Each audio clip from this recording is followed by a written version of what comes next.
Hi, it's Andrew here at Bayside. This past weekend, we just finished up our Uncensored series. We've been teaching through the Sermon on the Mount, loving the words of Jesus. And we're about to show you a video clip. And it starts with C.S. Lewis, yes, from Belfast, Northern Ireland, one of his boyhood experiences, and it goes right through to a moment on the German Autobahn. I pray this really encourages you to stick to the narrow road. God bless you today. C.S. Lewis from Belfast, Northern Ireland.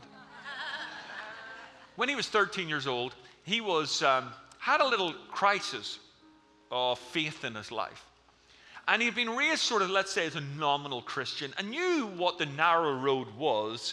But when he was 13 years old, he got all smart and clever and thought that he would start to drift towards the broad road and the broad way in life. Thank God that years later he came back and became one of the greatest Christian apologists ever. But this is what he said when he was of his experience at 13 years old. He said, "I was soon altering, I believe, to one does feel. I know the relief of it. From the tyrannous noon of revelation, I passed into the cool evening twilight of higher thought, where there was nothing to be obeyed and nothing to be believed except what was either comforting or exciting." Does that sound like the generation we live in? Where there's nothing to be obeyed and there's nothing to believe. Whatever you believe, that's the gospel. It's the gospel according to Andrew. Whatever you think, if it feels good, just do it. As long as it's comforting, as long as it's exciting. I want to say this here. The narrow road actually means, come on everybody, the narrow road means that there are things to be obeyed and there are things to be believed. Amen. Correct? Because if you don't stand for something, you'll fall for everything. Yeah. What is Jesus saying here? He's saying, you know what, don't go the broad road. You'd be crazy if you went that road. Imagine if you're on a road and it says, destruction. It's the only sign, destruction 5 miles away. Would you stay on that road? You wouldn't do it. Jesus said, go on the narrow road.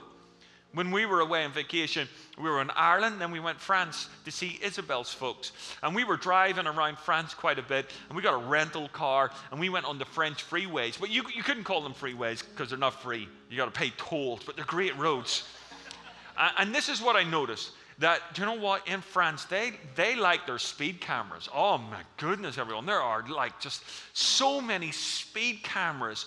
And the national limit on the freeway is 130 kilometers an hour. And the rental car that I got was just a smaller rental car, but what it had was the speedometer. It would tell you the speed that you are doing, but it would always show you the speed you should be doing. And I've also got Isabel beside me doing the same job as well. Yeah? You know what I'm talking about, man. You know exactly.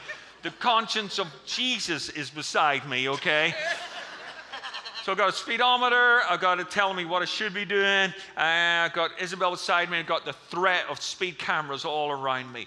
So anyway, we're traveling over towards the east of France to go and see Isabel's brother. And then we think to ourselves, oh, we should just then go into Germany and go down that way. And this is a really incredible thing.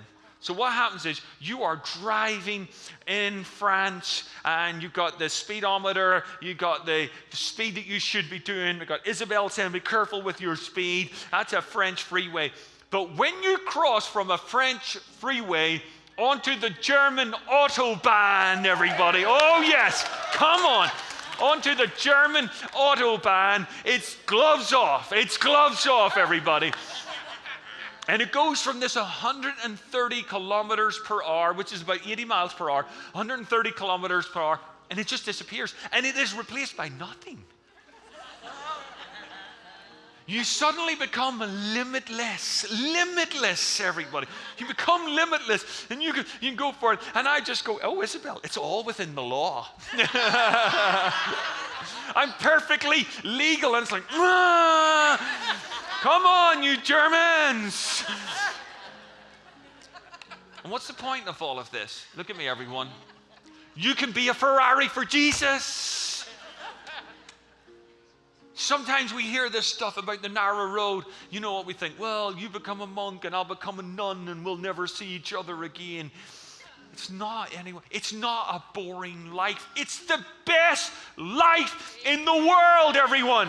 The best life in the world. Don't you call me boring. I haven't lived a boring moment in my life. I wouldn't know what boring is. Why? If you're following Jesus, you cannot be bored. Amen. You cannot be bored. See, Jesus, he didn't preach something he didn't practice, because our Jesus, he knew what it was to get on the narrow road. Jesus knew what it was to be focused. This is what it says in the Gospel of Luke, that he set his face towards Jerusalem like a flint. You see, Jesus, he knew what it was to have a plank, but it wasn't the plank of judgment. See, Jesus had a plank, and it was the plank of grace. Oh yeah, he carried a plank, everyone. It wasn't in his eyes. It was on his back. And he carried that plank on a narrow, focused road. He didn't have a plank in his eye. He only had one thing in his eye, and that was you, and that was me. He wouldn't let any broad distractions get in his road. Why? Because he was totally focused on us. The crowd were going, come on, be our king. He said, no, I've got to focus. The devil was tempting him in so many different ways. You can have it all. He said, no, I have it all. His name is Andrew McCourt. His name is you, but I'm serious. It's your name. It's my name. That's all I want. My Father's will. That's all I want. Focus. And he carried his plank on a narrow road and went all the way. They said, we're going to kill you. He said, bring it on. He narrowed it right down. Everybody, did Jesus live a boring life? No. Does resurrection sound like boring? No, it didn't. You know what Jesus is saying to us? You can live a big life on the narrow road.